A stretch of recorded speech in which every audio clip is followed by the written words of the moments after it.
This program is presented by University of California Television. Like what you learn? Visit our website or follow us on Facebook and Twitter to keep up with the latest UCTV programs.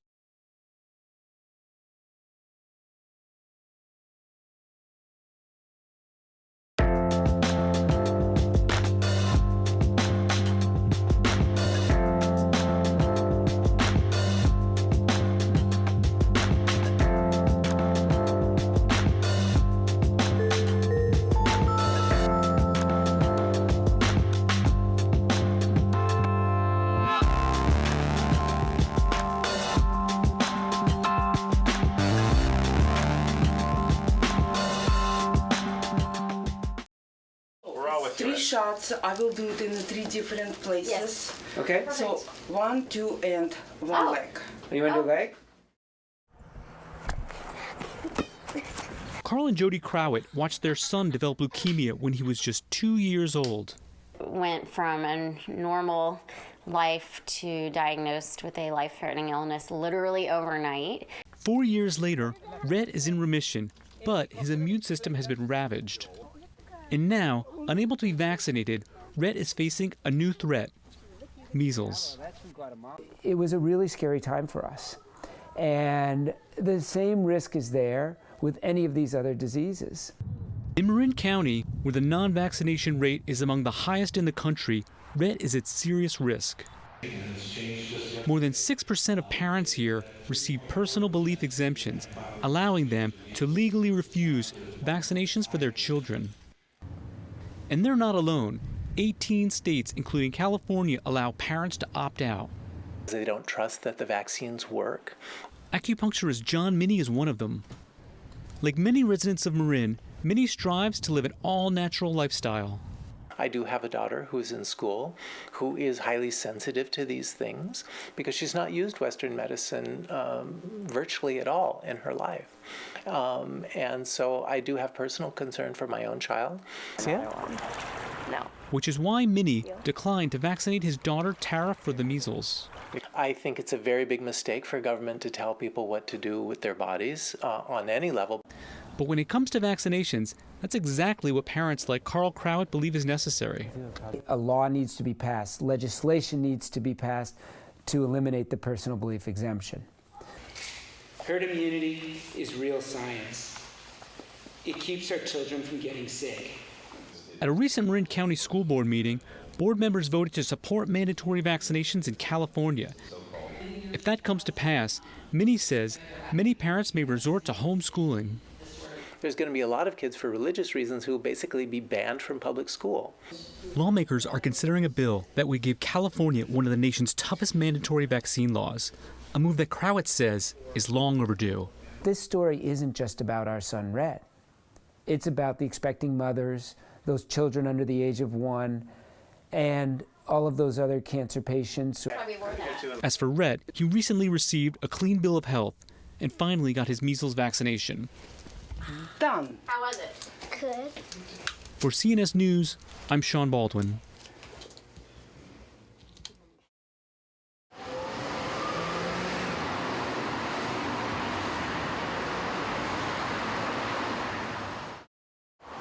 Tucked away in a corner of Palo Alto is the city's only low-income mobile home community.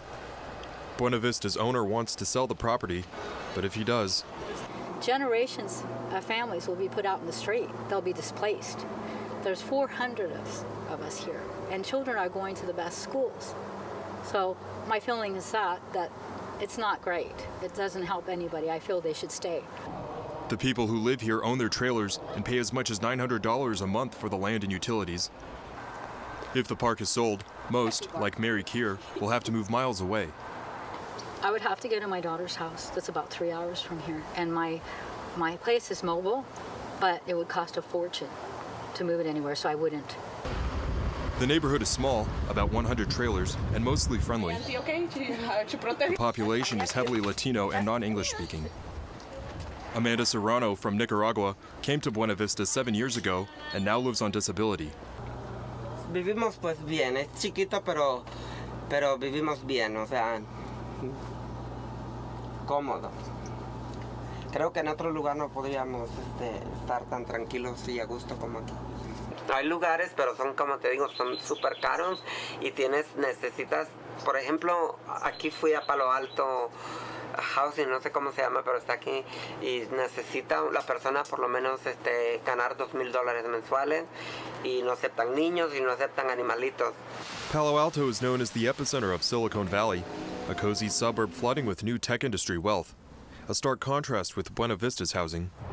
Now Santa Clara County Supervisor Joe Simidian says low-income housing should be spared, and he has a plan. What I proposed was that the county allocate $8 million of affordable housing funds to be part of the solution, whatever that solution might look like at Buena Vista. I know that isn't enough all by itself, but I also hope that there are other folks out there who might be part of the solution. Simidian says tech companies in the area employ many low-wage workers who need housing just as much as high earners. These are folks who are part of the economy. These are, folks who I would characterize as working poor, low income, very low income. Without them, the work doesn't get done. So it's important from a jobs and economic development standpoint that we retain some supply of housing to accommodate that portion of the workforce. Amanda Serrano says she hopes Buena Vista remains open because there's no other neighborhood like it in Palo Alto. La mayoría de gente somos unidos, convivimos. Por ejemplo, mi vecina, si ella no está, yo cuido de su casa. Si yo no estoy, ella cuida de mi casa, mi vecino del frente. O sea, nos estamos cuidando entre nosotros mismos. En otras vecindades no es así. Last September, a court-appointed hearing officer approved owner Joe Gisser's relocation compensation plan to assist renters in moving out if he sells. The Renters Association has since filed an appeal, and a further hearing is scheduled for mid-April. Neither Gisser or his representative returned our request for comment. For CNS, I'm Alex Kikawoha.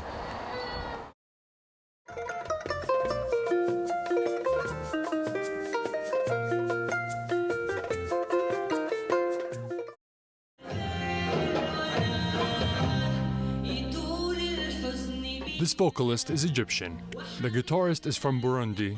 The drums are played by Michael from Uganda and Kasiva, a Kenyan. Together with other musicians, they're touring the US as the Nile Project.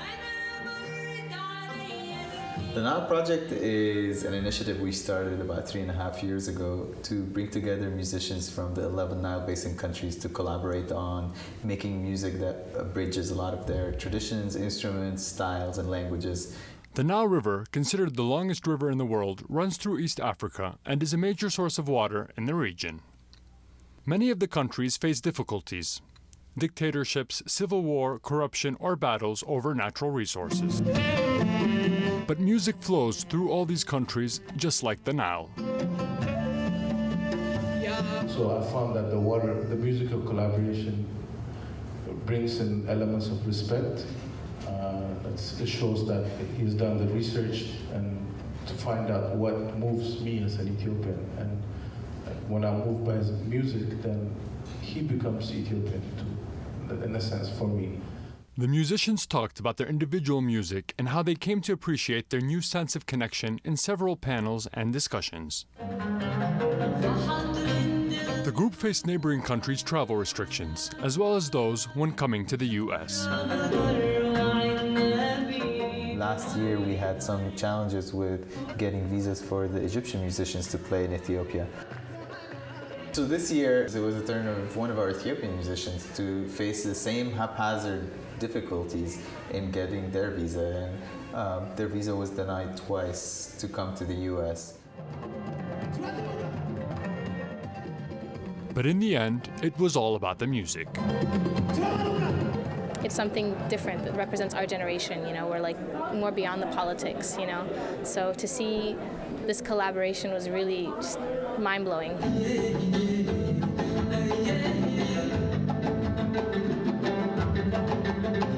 It's very nice. It expresses love more than anything else.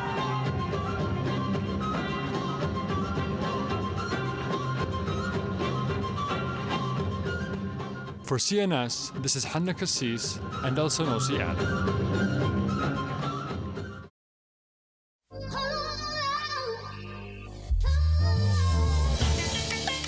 The hip-hop community is mourning the death of a well-known Bay Area rapper, the Jacka, who was shot and killed at the age of 37. Brad Bedell was a close friend and worked with him for over 10 years. As you can see behind me, Jack definitely had a legacy. You know, the Jacka was a world-known rapper, hip-hop artist, but more than that, he was a staple in our community. Shortly after he died on February 2nd, a street memorial appeared at MacArthur Boulevard near 94th Avenue in East Oakland, where the Jacka was shot. This was a guy who people looked at as a rapper that had lyrics that was gangster. But when it came to it, he came down and was able to shut down violence and did not ask for nothing. Rudy Corpus runs United Players, a San Francisco nonprofit serving at-risk youth. Rudy would call the Jacka when tensions arose. He came down and talked with the kids, mentored the kids, and actually did a show for the kids at the school that silenced the violence. Jacka's given name was Dominic Newton. After converting to Islam, he went by Shahid Akbar. Despite a difficult past, he'd found success in the group Mott Figas, and he established the record label called The Artist. My people strange at the order we've been through. Take the pain out on my brothers when really I should hate you. Try to keep your family tight, but in prisons where they take you. No superstition, no stupid. His friends say aside from his 6 children, his most lasting legacies will be the young people he mentored. Well, every time I seen him, he just gave me a lot of props in what I did in the music business. So every time we went to shows out of state, he showed love to me everywhere we went, and taught me what to do to be better at what I do. Nano toured with Jacka and learned from him. Just with Jack, we did a show together back in Santa Cruz. So not seeing him on stage no more, that's gonna be weird. We see death a lot, but when it's somebody on the magnitude of the Jacka, it raises your eyebrow because you wouldn't think that would happen to the brother. Jacka's friends say they hope to continue to mentor in his memory and may soon hold a peace march. No arrests have been made. For CNS, I'm Gabriela Arbizu. Thinking of you, I'm thinking of you.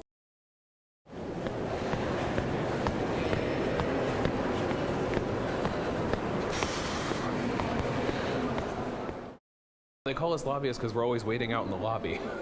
When Richard Engelhardt introduces himself as a lobbyist for the pharmaceutical industry, he often gets cold stares. The way that I manage that and try to change people's minds about what that looks like is I tell my personal story. So I was diagnosed HIV positive at age 22.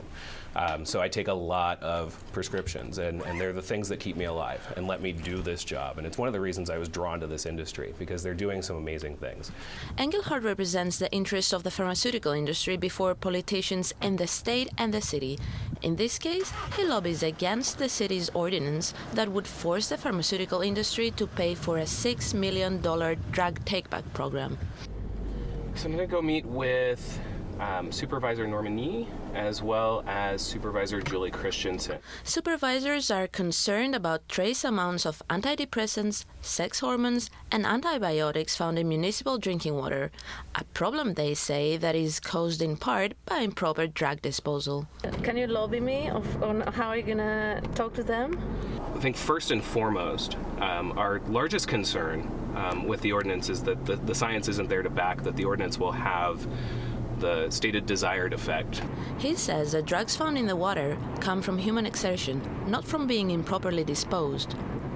Last year, the pharmaceutical industry spent more than $300,000 to kill a similar bill that went before state legislators.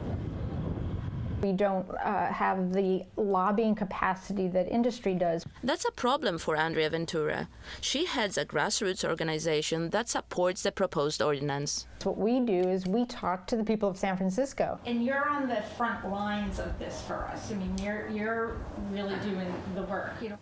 If a company is making billions of dollars, in profit, which is great, there's nothing wrong with that, but if they're making that kind of profit, they should take responsibility for the end of the useful life of their products.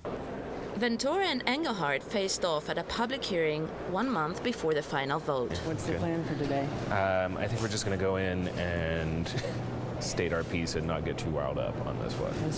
Being engaged in a heated political debate like this can be very stressful. And I'm actually going to hang out here and wait for some folks to show up. Hey, how are you, Jen? Good. I think you need to look no further than British Columbia, the program that keeps being referenced. In their own annual report 4 years in a row, they noted that it was highly doubtful that the program would have any impact on that. Industry needs to take responsibility both for the physical creation of these programs and for the financial aspects of this. The final vote for the ordinance is March 17.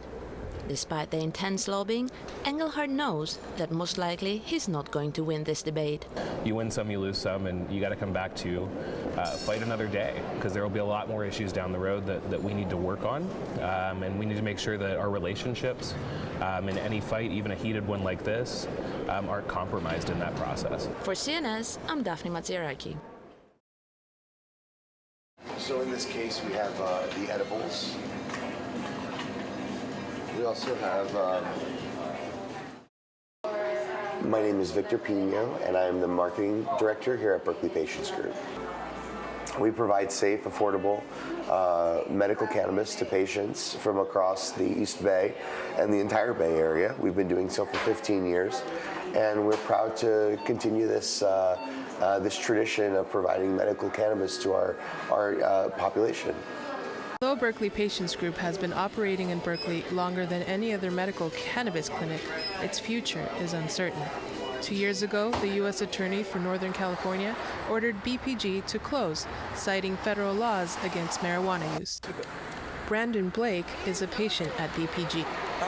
If BPG were to close, I honestly believe there would be a lot more selling of marijuana on the streets instead of legally where it should be. Yeah. The clinic has served more than 2,000 patients like Brandon in the last 15 years. And now, for the first time in California history, a city is joining with a medical marijuana clinic to fight the federal government. That city is Berkeley. Generally, people don't fight it, but it's so important to the people of Berkeley that the city decided to get behind us and really support us, and it's obviously very important to us to continue to serve our patients. The general public gets, relief from street crime, and the patients get a safe and clean and healthy place to get the medication they need. And it contradicts what President Obama has said, it contradicts what the Attorney General has said. It simply makes sense for Berkeley to stand up to oppose this kind of a witch hunt by the U.S. Attorney. The Drug Policy Alliance, a national group advocating for changes in marijuana laws, apparently agrees and is representing the city free of charge. This has not been addressed before, and the city of Berkeley, through the Drug Policy Alliance, has a team of excellent lawyers, and I really think that if anybody can make this happen, those ladies can do it. Berkeley Patients Group paid nearly $1.8 million in taxes to the state and the city in 2014, money that went to community programs and police services. The U.S. Attorney was unavailable for comment, and a decision is expected within 60 days. For CNS, I'm Alicia Vargas. What more steps were, what the research was, what the flow was, how we went back and forth. But that's renovated, Forget this one. It's for the Innovation Lab, so it's about... Storm White is a 19-year-old community college student who always wanted to learn about computer technology. That's why she joined Youth Radio, an award-winning company that trains diverse youth in digital technology. Working with mentors, she began to learn web design and computer programming, also known as coding. At first, I kind of did it just because I thought it was just, a door opener. But the more we got into the classes and the more opportunities I saw in it and the more, I started to enjoy the classes and creating is when I was like, oh man, I really like this. Storm works closely with Lo Benushi, a mentor at Youth Radio Interactive with a background in coding and journalism. Lo trains young people on new media skills so they can connect with other teens in their community. I think that as a teen myself, if I had had the experience that the young people at Youth Radio have, I think it would have probably helped me a lot. Lo noticed Storm's ability and potential.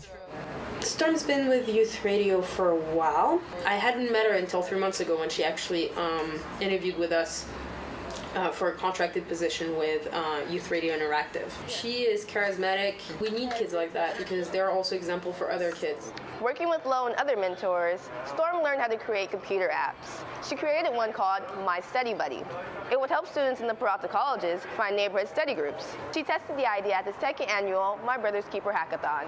At the Oakland Hackathon, mentors help kids 6 through 19 compete to create websites and apps. Hackathons are usually male-dominated events, but My Brother's Keeper's founder, Kalima Prisforth, changed that. My Sisters Keeper initiative came from talking with my team about how we can better engage the community, but it being inclusive of girls and young women and female mentors. Storm's Study Buddy app won first place, giving her the confidence to keep hacking. The next time I do a hackathon, I'm not going to hold back. I'm going to just like drill even harder, you know. It's inspiration to do even better or work even harder next time. For CNS, I'm Candace Charles.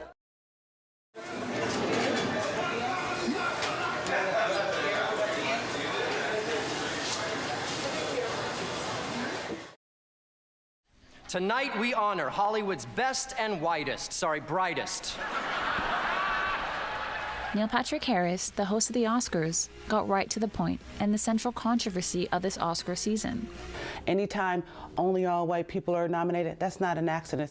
Alvin Nelson Hayes is an author and filmmaker whose movie The Unnamed, based on a coming-of-age story, comes out on March 1st. What's that got to do with your name?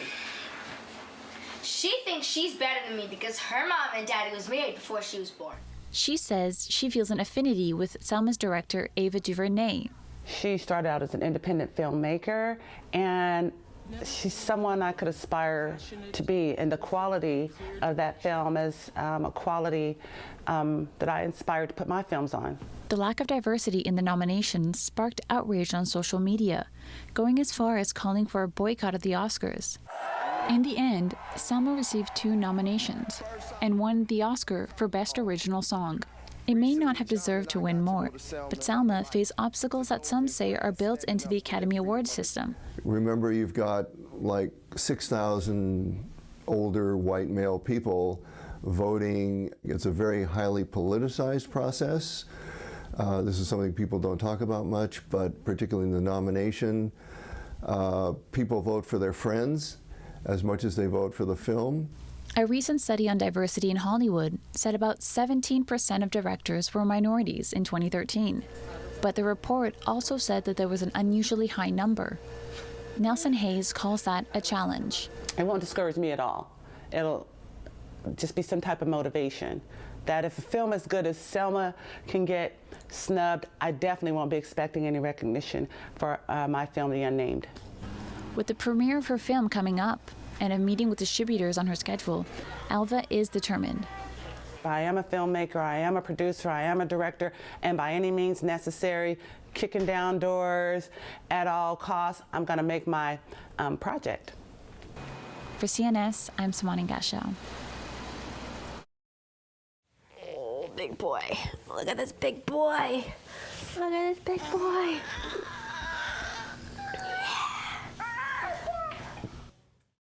Yummy milk. Yummy milk. I never thought breastfeeding would be so difficult. I had no clue. He was just crying and crying about the 5th or 6th day. And we knew something was wrong. So we went to the pediatrician and he said he lost a pound of body weight. It's an experience familiar to many mothers of newborns. The baby needs nutrition. The mother experiences obstacles to providing it. Oh, where's your burp cloth? Where's that burp cloth? Yet breast milk provides valuable antibodies and other protections for infants. Renee Fisher was determined to find a way.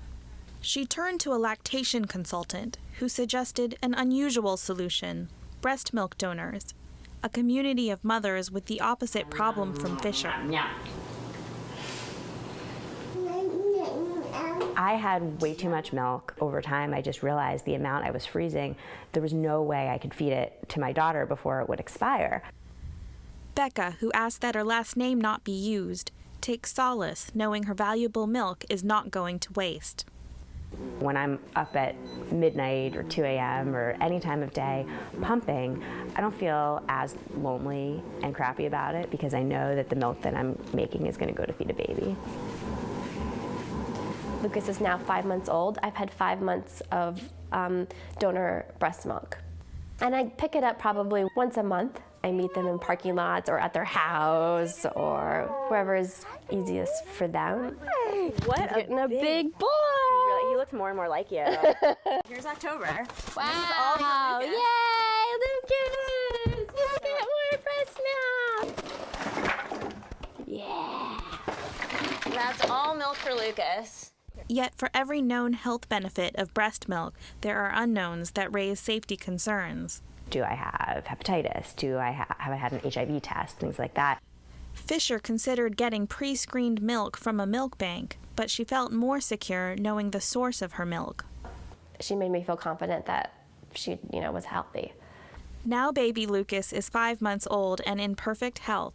As for Mom, she says one word best describes her feeling: gratitude. When I met Becca, I still couldn't believe that she was giving me that much milk.